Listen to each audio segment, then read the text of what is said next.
Hello and welcome. I am Boris Fisher, founder of the Australian Institute of Insider Threat, and thanks for joining us. Most people see North Korea as an isolated and cut off from the world, sometimes referred to as a hermit world. But behind the image is a hidden cyber operation, one that's quietly infiltrating global companies, stealing data, and funding regimes. Today, we're speaking with Michael Barnhart, author of a powerful new DTEX report exposing DPRK's cyber syndicate and hidden IT workforce. It reveals how North Korea's cyber operations are disguising themselves as remote IT workers and slipping into trusted networks. They look like regular contractors, but they're not. How do they get tied? What happens once they're inside? Is this already happening in Australia? So to find out, let's ask Michael directly. But before we do that, Michael, could you tell us a little bit about your background and what drew you into this space? And secondly, what exactly is North Korea doing in the world of cyber operations that most people have no idea? Thanks. Yeah, my name is Michael Barnhart. I also go by Barney, but yeah, I've been doing this for the past 20 years now, doing some way, shape, or form intelligence collection. I started off in the Army and regular and special operations, doing human intelligence. Switch over from that to cyber, to signals intelligence, and then afterwards, I started moving through kind of the intelligence community and government spaces with under the cyber umbrella. One of the things that really stuck out to us on the North Korea front, though, was the fact that you had good information on these other adversarial nations. North Korea was always that black hole, and Yeah. I'm an Iran counter-terrorist guy. I do these things, but I Okay. wasn't really needed. I'd rather focus on the intelligence gap, and no one was really paying attention to North Korea. So me and a group of guys, like-minded individuals, we really wanted to take the fight to North Korea and really kind of shape that out. Started working that mission set, and then took my friends and some of our assets over to Mandiant, and we started building out that North Korea program and the programs as a whole.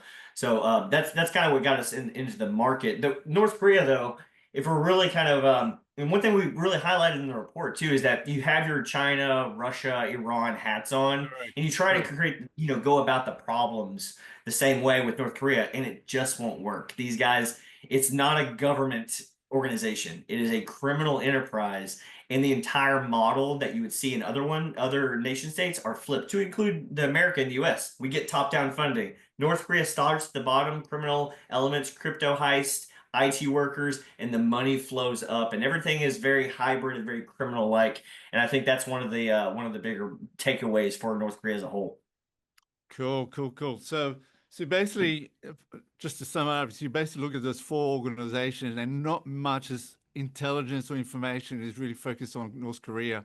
Um, what has it been like the journey of trying to gather this information? Because they're quite hidden. Absolutely, and it goes just not just for the IT worker efforts, but also the cyber efforts too. Everything about North Korea is a black hole, and and by design, and that's not helped them in the past, being disconnected from the world. But as we're more technologically advanced, and they are too, and more interconnected in the world, Kim Jong Un is a millennial. Whenever he brought in all that technical prowess and wanted to really steer and lean into that, and so that's kind of the shift there. But tracking them, I think a lot of it has just been sounding the alarms, going through everything and just banging on the doors. Hey, this is where they're at now. No one's paying attention to this, and just kind of raising that awareness has brought a lot out. You've had a lot even in like malware and doing things like that. You can kind of track that way. But once you started seeing the IT workers and the insider threats on that angle, that's whenever you started realizing you need to create these databases. And so for the past several years, many different people around the world have gone to do that. And so we're much more knowledgeable now than we were in years past. That's for sure. Cool, cool. Michael, if I could ask for a favor, could Sure. you sort of give a sort of like a high level summary of the reports to the viewers so they understand roughly what we're going to be talking about? What is it? What are they Yeah. trying to achieve? The different levels. What's the driving force? Why are people being recruited internally, like students and so forth?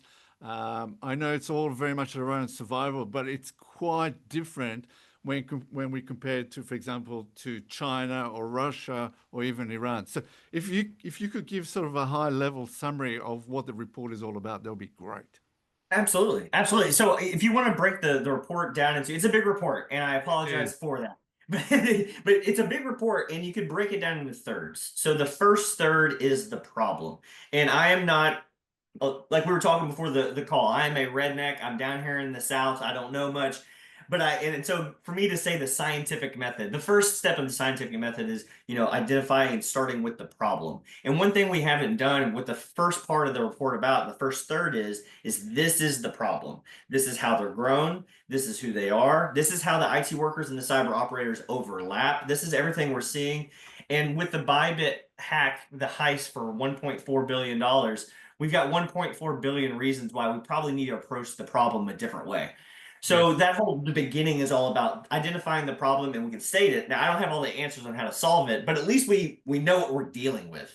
The second third is going to be more about the APT actors, how they're grown, and more of like the cyber warriors, how they then we start blending a little bit in that aspect where we show that the IT workers and the cyber operators do coincide a little bit. And then the last portion is all about the IT workers, how they operate, their money laundering schemes, how their teams are outfitted, pictures of them, and we finish on the end with a nice mitigation. Hey, this is what you should be looking for. This is how you can stop them. Here are 1,000 email addresses that we've gathered from all of our partners and sources, and says, hey, you read the report and you're left scared.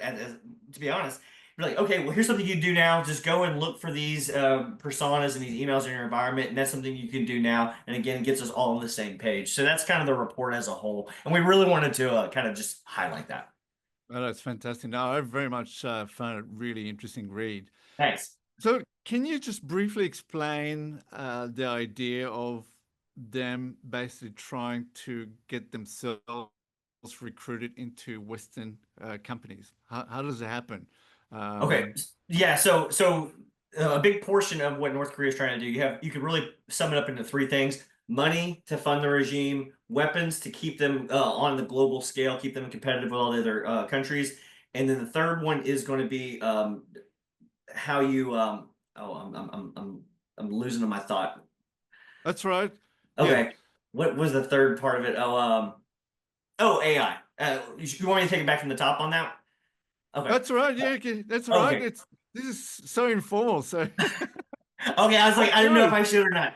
But yeah, all the good. AI, because I mean, with everything that's going on domestically, you need that AI mission to help beef that up. But how they're getting into Western companies and companies globally is that slow, steady trickle of money. You have your APTs and cyber hacking groups that are getting those large sums of money, but you need that slow, steady drip of actual currency coming into the regime. And Yeah, to do that, you're going to need to find your ways. Now, this is not different from the yeah, 90s. We had these guys selling fake pharmaceuticals.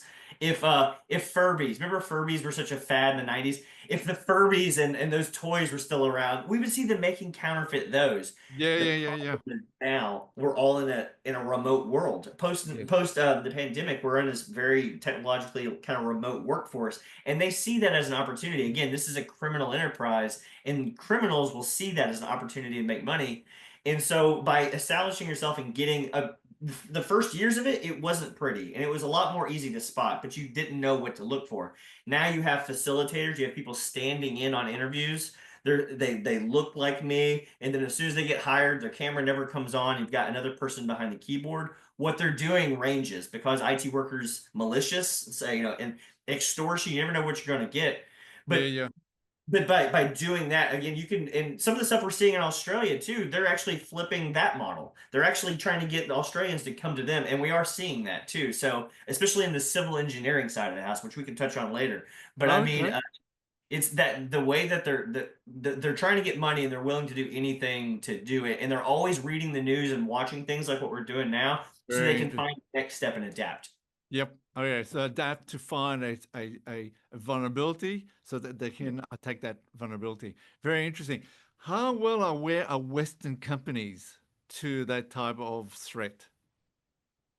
They're becoming more and more so now. Again, that's part of that whole alarm sounding. Again, the more you raise it, the more people are aware of it, and then the more people that care about it. Again, once you see a company with hey, I hired this person, or they get named and shamed. And all of a sudden, everyone's like, I don't want that to happen to me. So everyone is getting smarter on the efforts.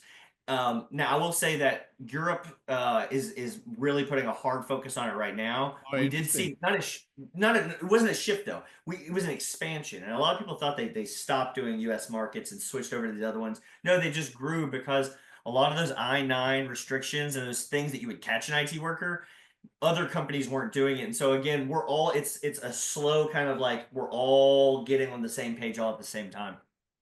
Yeah, yeah, yeah.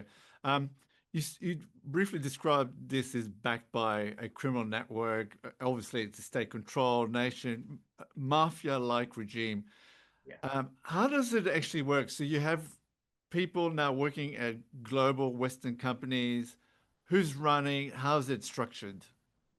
Okay, so the model kind of fits many of them, so I'll tell kind of a vague model of it. So first, you need to have an identity, Yeah, and by that you can do an over an employment, you know, servers and overemployment communities, and you can get identities that way. There's all kinds of identities you can get off the dark web. Again, people's data, uh, driver's license databases and passport databases are breached all over the place. So finding first your target, the one that you need, whether it be in a certain country you need it to be in or a certain place, something that you can alter easily. Getting that first, who am I going to be? That's the first step. Now, that could either be them with a stolen identity, or they could have hired somebody to sit in for them. So you have that process. yeah, And not to include the recruitment of that. There are recruitment efforts going on in these platforms saying, "Hey, we're looking for people to help us with interviews. You do the interview, we'll do the job." And so there's a market for that type of Oh, thing. wow. Okay. Yeah. And Okay. from that, like if I'm in Australia and I need my work location, they send me a corporate laptop that I have right here. If I need to look like I'm coming out of Australia, I'm gonna need to hire some type of farmer, some type of facilitator that'll hold my laptop in country, in the local host nation country, and then they're gonna help me remote into my laptop to do the work so it looks like I'm coming at it from that way. So Yeah, now yeah. we've got the identity, we've got the job, and now we're doing the job. Now the paychecks will either go back to another facilitator to help get the money to where it needs to be. This money could, if it's crypto, it could be easily just run off with. If it's an actual paycheck, you can have that. There's several steps of the money laundering. In the report, we actually talk about one from a bank in the U.S. And then they're detailing it and they're talking to the facilitator, trying to get that money to a front company in Hong Okay. Kong. Yeah, Once the yeah, money gets in Hong Kong, they can get the money out, and at yeah. that point, it's untraceable. Okay, yeah, I think you're running a bit too fast, but I was going to ask you the I was going to ask you the question. So once they're inside, once a North Korean person is inside the company, what are they doing? And are they just working? Are they stealing? Are they planting back doors? I mean, obviously they're getting paid for the job, and you mentioned how they're funneling the money to Hong Kong and so forth. But once they're in, what are they doing? Well, not all IT workers are built the same, so it Yeah, all depends also on which units they're subordinate to. Now, majority of them are revenue generation, but what we've seen though too is that in push comes to shove, those guys can be utilized as a human backdoor. We've seen some of the cyber yeah, hacking groups directly communicating with these guys. Actually, we have one hacking group that referred an IT worker to work at a company in case that APT ever need to get into that company. yeah, So and what happens is on the blockchain and with like with cryptocurrencies, you can see that because it's all in the ledgers, it's on the blockchain.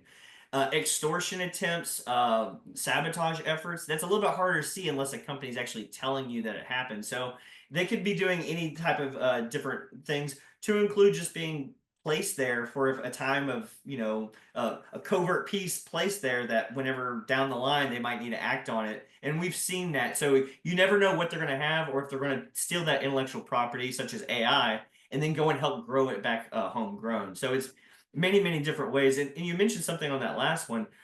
We do see the direct lines to these companies that are like the Rionbong General Corporation. That is a company that's sanctioned making weapons of mass destruction and the parts to do it. We yeah. see IT workers directly tied to those units. Okay, cool, cool. Yeah. A side question, because I think you sort of touched on it a bit. Sharing of information or sharing of intelligence. So you could have one section of maybe someone from the 277 research that might be able to breach it, or they've got an North Korean IT worker. How do they actually share information? Because it's quite there's a lot of different organizations that do different things, but yet they're quite happy to share that intelligence from what I The see. sharing the sharing of the intelligence on the North Korean side. Yes, correct. So that it is interesting. That's some of the harder parts. You can see kind of when it happens. So they are monitored, and the North Korea, if anything, they're the most monitored. So if you're say, if I'm working at a large company, one of the biggest in the world, if I'm working there, I'm inside my channels with my other IT worker friends, and I'm talking about these very sensitive projects that I'm working on because they have to be talking to each other. Because a lot of times there's many IT workers doing the same jobs. Sometimes these teams are built that way.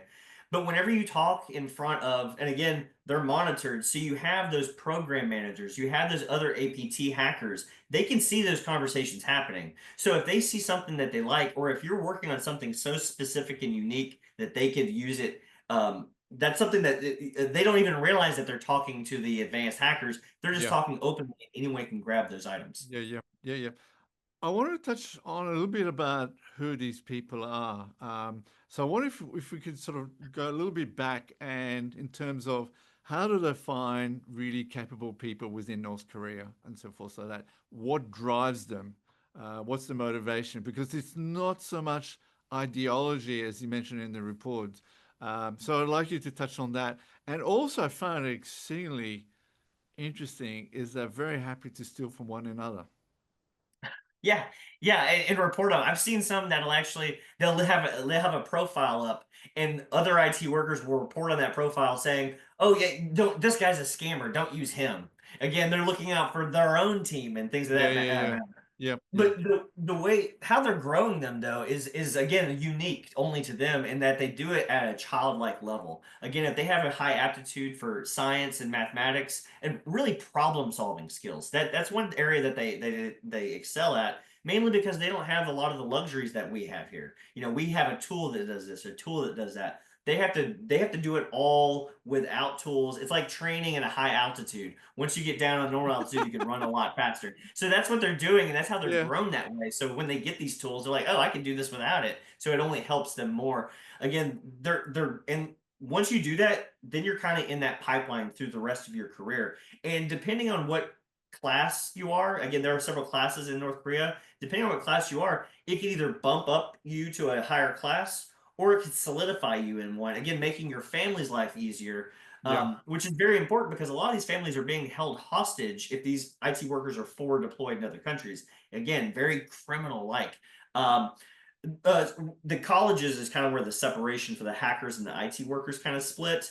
And then from there, your best of the best will go to certain units depending on it. Reconnaissance General Bureau, your real your intelligence gathering unit, that's going to be your highest one, and then all the way down to just revenue generation. Yeah. Do, have you ever seen, this is maybe a bit wild of a question. Have you ever seen maybe a North Korean that said, you know what, the money that I make, because they give pretty much most of it away. The money that I make from let's say cyber criminal activities, I'm going to keep it for myself. I'm going to set up my own account somewhere. Would that ever happen? It would never happen, but I've seen it happen on a very small scale. As in, like one time we had one, more of an APT operator that was operating with an IT worker. They had access to a computer, so they went ahead and ransomed it just because they were there. That's an unsanctioned event, and it's something if they found out, they would get in they'd probably be, I mean, executed. I mean, it's very, very strict laws over there, rules over there. But no, I've never seen that happen at that level, kind of a run. But you have to assume some of those are happening. Again, we have had defectors come from some of these teams before, so that is important. We've actually there's a podcast out that was talking about it where they actually interviewed an IT worker that had defected to South Korea. So if you are going to do it, you better be ready to run because I mean it's not much for you after that. Yeah, I suppose the question, what happens to the family? So if a North Korean decides to defect and successfully does that, what happens to the family back at North Korea? I mean, I'd have to assume execution. I'd have or some type of a labor concentration camp of some sort. Yeah. Just talk briefly about that survivability concept a bit more. Okay. What that real driver, because I think in the Western world we tend to be driven by predominantly money. I'm looking for a better job, a better role, a better position, management. And what's interesting in the report that you said that a lot of the students, after being there for quite a while, they don't disappear; they become professors. And Yeah. so I found it interesting. What you're talking, and obviously from my understanding, is even though they may have reached like a level of teaching, they're still part of that network. They still need to fund, and I find it amazing that they have to find themselves. When I say fund, they have to earn the money to ensure that their operations are, you know, are viable, credible, so that and that they can still do the operations that they needed to do. They don't get money from state sponsored, so it's a completely different frame than what we use in the Western world. Yeah, and also if you go back to the Sony hackers, you'll probably Yes, remember that very famous picture of Park Jin Hyuk, the wanted photo. yes, yes. I thought it was interesting, and it's something that we no one really talks about. I put that when I worked at Mandiant, I put some reporting out about that. But whenever he wasn't doing WannaCry or when he wasn't doing Sony, we have from our own intelligence, we have he was doing IT worker stuff.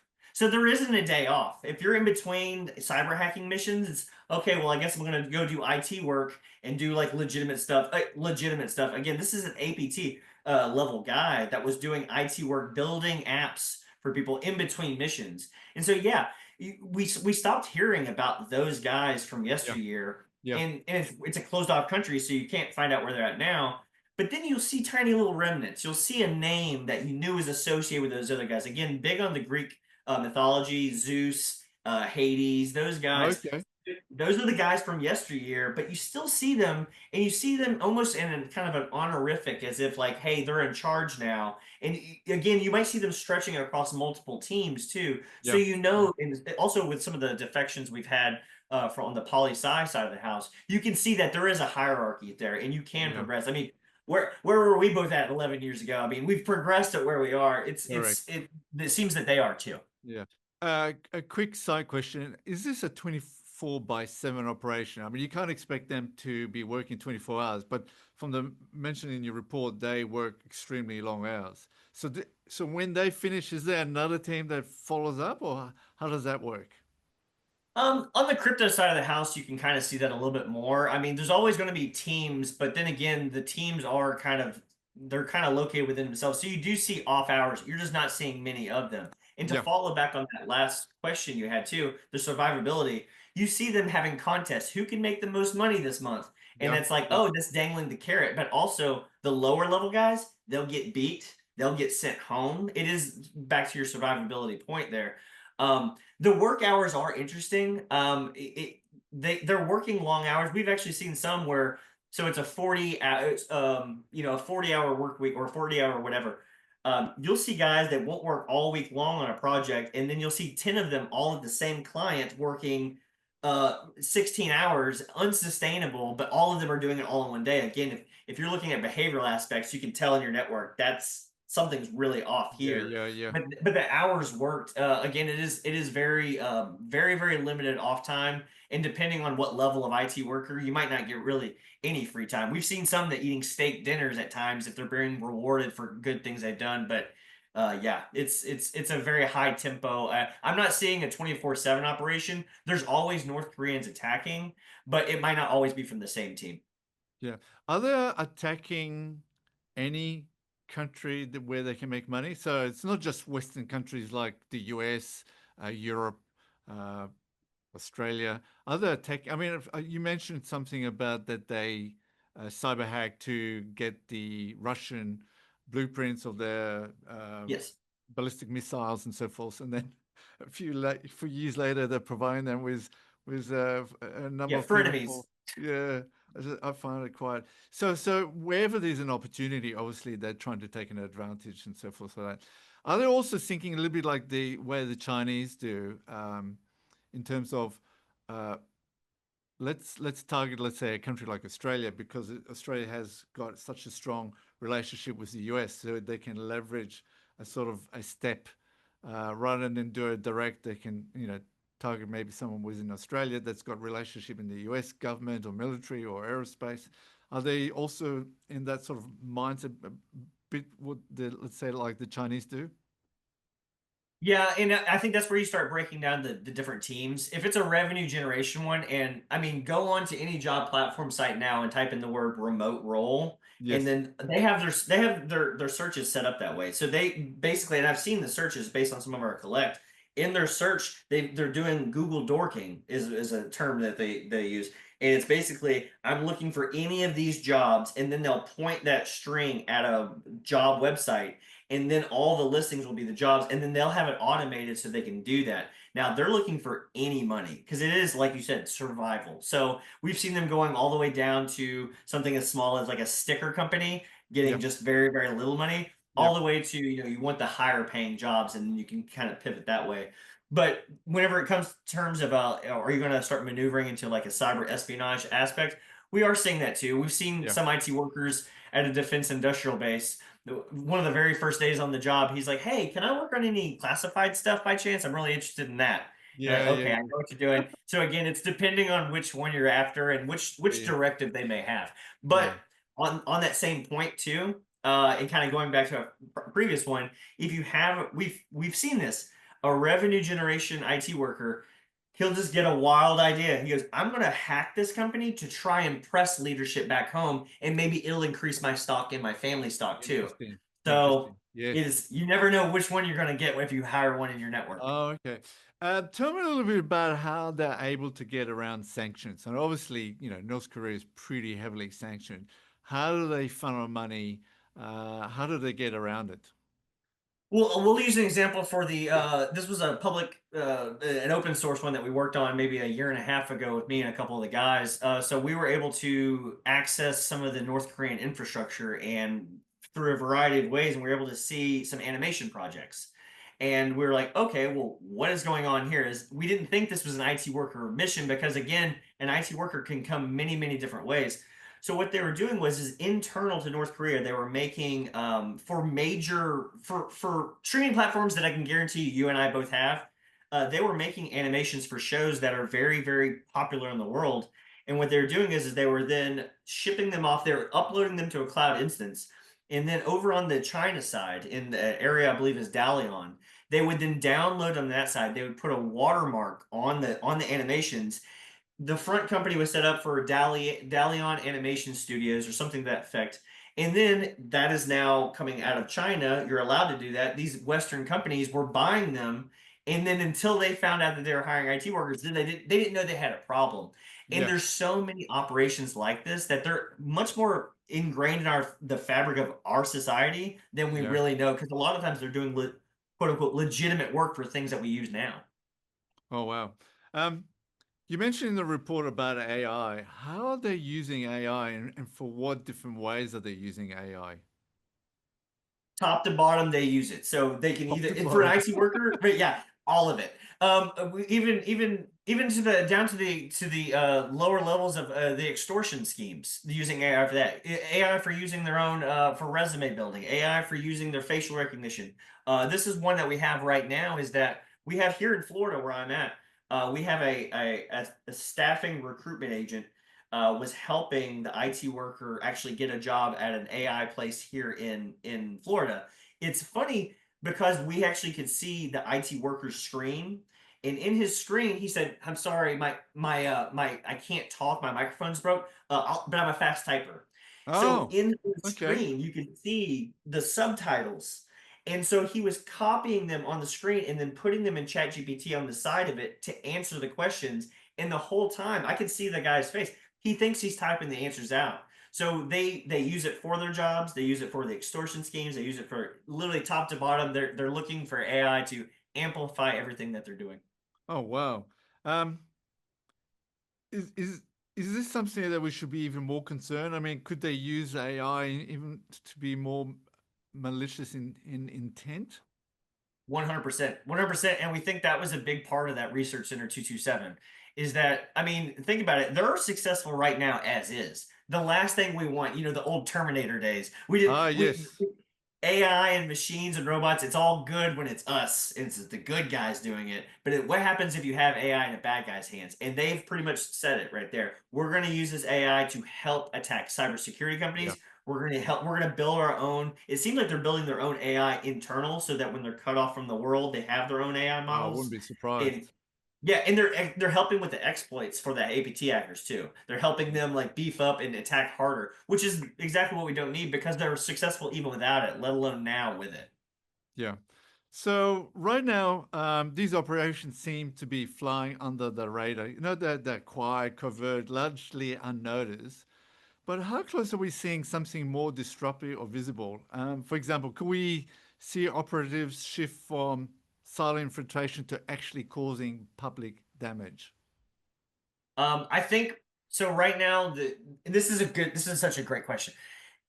Right now we're in such a quote unquote time of peace that right now it's more of moving all your chess pieces in place. Yeah, that's a good way of So putting it. if I've got IT workers that are malicious or that are doing ransomware or any type of attack like that, one, have they ever done that in the past? Sony has told us that if they are insulted, they will do it. Dark Soul in Korea, that is another destructive attack that they did. Um, Not to mention that specific hacking group is tied to the IT workers, so that's not good. Have they done it? Do they have the means to do it? Yes, they have placement access all over the world with these insider threats that have they might not be the ones that are doing the attacks, but all of their friends that they communicate with in some way, shape, or form Yeah, can.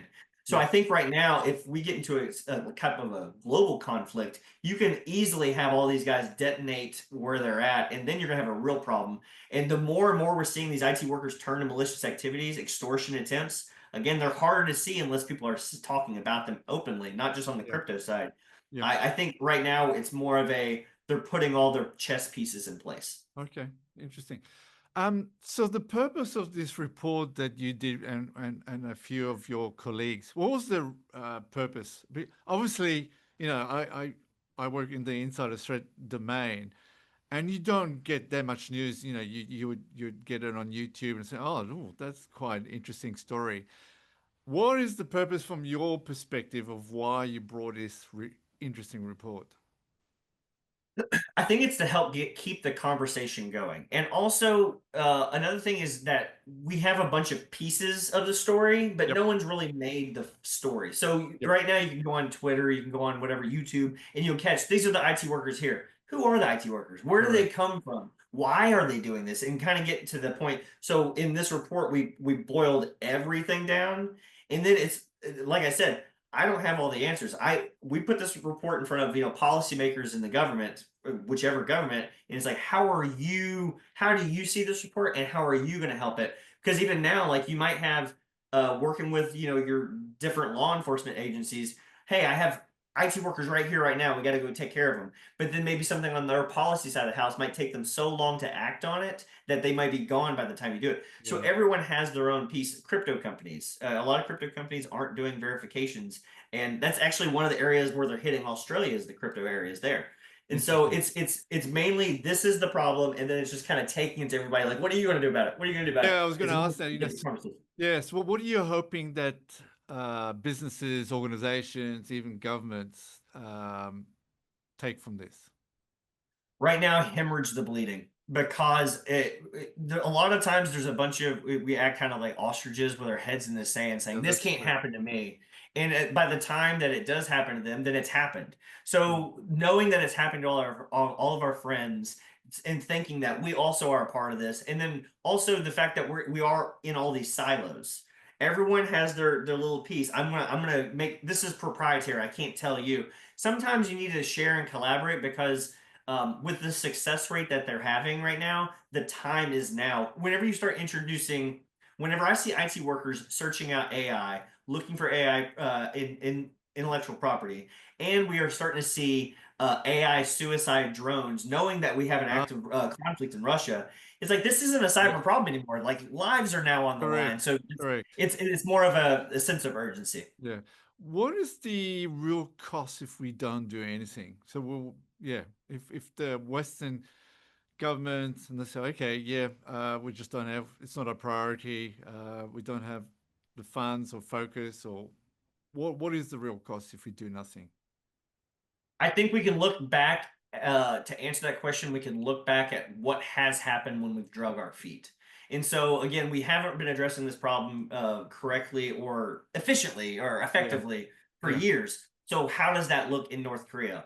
Well, flashback a few years ago before they had the research and development, the funding, the IT workers, these missiles were exploding on the launch pads. Not to mention that in North Korea, it's not like Australia and America where it takes so much money to launch a missile. They're launching missiles between $2 and $5 million. So their money they do make go a long ways. And yes, so $1.4 billion sounds like a lot of missiles. So we're at the point now where missiles were detonating on launch pads to now they're successfully being launched, and so much so that they're actually selling them to our adversaries such as oh, Russia and things like that. So I think what's more of that, and also correct, on a larger scale too, because I don't want to skip ahead to like the to way ahead, so I'll pause on that. But I mean, seeing how successful they have been and seeing how far they've come in such a short time frame, both on the APT operators and the IT workers, I think it's showing that they're closing the gap quickly, and if yeah, anything, they might be yeah, getting ahead of us. yeah. So if this is where North Korea's cyber program is today, where do you think it's going to be in the next 5 years?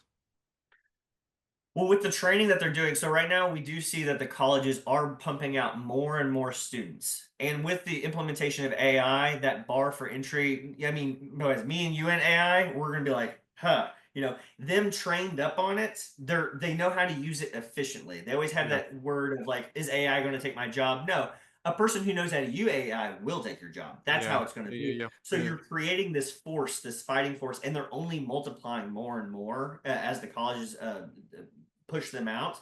I think going forward, especially as traditional financial institutions start to implement like blockchain technologies, now you're going to have an area that they're already very well versed in, and they can start attacking our financial institutions. So I think if push comes to shove, you can have some solar wind level of events, the global solar wind efforts. You can have those around the world by just letting them yeah, just do whatever they want. yeah, yeah, yeah. So I know your report talks about the mitigation or some. What are the things that we should be doing collectively moving forwards? Collectively, I think one of the lowest cost, high yield efforts that's been really producing right now is training up HR and recruitment staffs.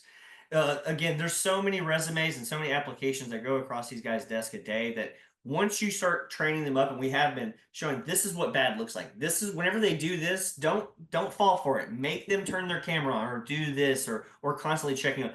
Being situationally aware has helped out, but collectively, I think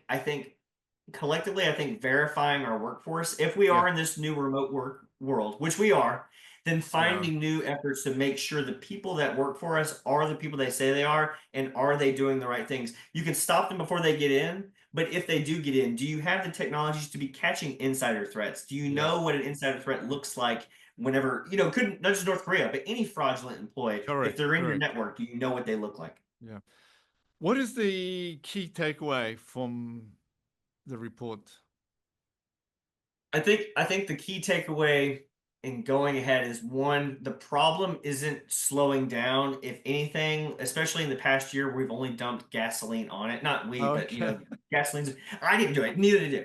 But gasoline is officially on the fire. And Yeah, you have to only look. I mean, if I could show you my screen right now and my sensitive stuff that would get me fired, you would see how many of these people are at organizations all over the world, and you realize we are in danger. So yeah, the key thing is that we are all in this together. We are all affected. Nearly every company has had some type of way, something there, minus like a manual job.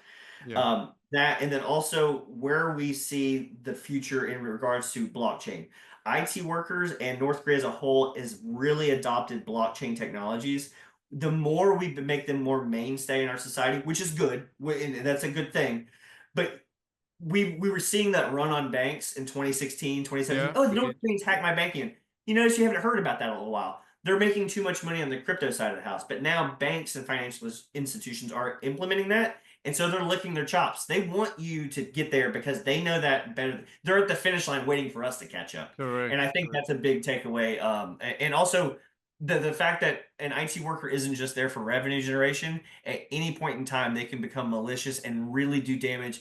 And an insider threat's one thing. You don't want that. An insider threat that's trained and knows how to really do APT level They damage, are terrifying. trained. Yeah. Terrifying. Yeah, yeah, yeah. Are you intending to release a regular report like every year or every few years? I'm just curious. If there's an appetite for it, I think at the time this was a bit of a more of a one and done, just get the word out too. And but I think there might be an appetite for that because this is a copycat league, and we're already starting to see criminals do more of these IT worker scams, and it's only a matter of time, if not happening already. Yeah. China, Russia, Iran doing some of these, and are seeing some IT workers subcontracting out to criminals in Iran, in Pakistan. So I think we may be doing something more periodically. But right now, I think that the other countries are starting to catch notice and seeing, Yeah. hey, this is a really good framework. We can do this if they're making so much money off it. Why can't we? Yeah. Okay. So we're coming to the end. What's the best way should viewers want to reach out to you if they can? Secondly, how do they get a report? That would be great. Yeah, if you the DTEX website has all of our contact information on there. You can reach out to them and they can funnel it, whether it be if you're looking to find out more information on it, if you're looking to reach out to find out more about insider threats. We have other reporting. We did in the release of the thousand email addresses that came on a report that actually talked about some mitigations to protect yourself. So we do have a couple reports in there too. But just going to the DTEX website and looking through that, it's we painted all over the site. We're very proud of it, so it won't be Yes. hard to find. Michael, look, thank you. I think I really enjoyed reading the report, and I very much enjoyed discussing with you. I could see how passionate you are about it.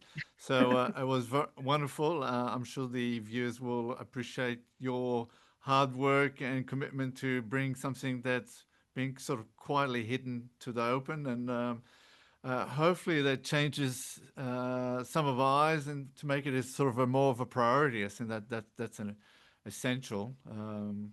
Yeah, And for you boys, I'll tell you, I'm seeing Australia a lot now. They have their eyes on you guys, and there are successes being happened both in your crypto market and onto your civil engineering, remodeling and stuff. And I'm seeing a lot of efforts head your way. So I'm if I'm here for a lot of our DTX people are here all Australian. So I'm a big fan of you guys over there. So stay safe, and they're coming. So really get ready. Michael, thank you very much, and I hope to one day meet with you as well. Me too, man. I gotta get to Australia. Never been. Ah, that's great, great. Thank you, and stay in tune. Have a good one, brother.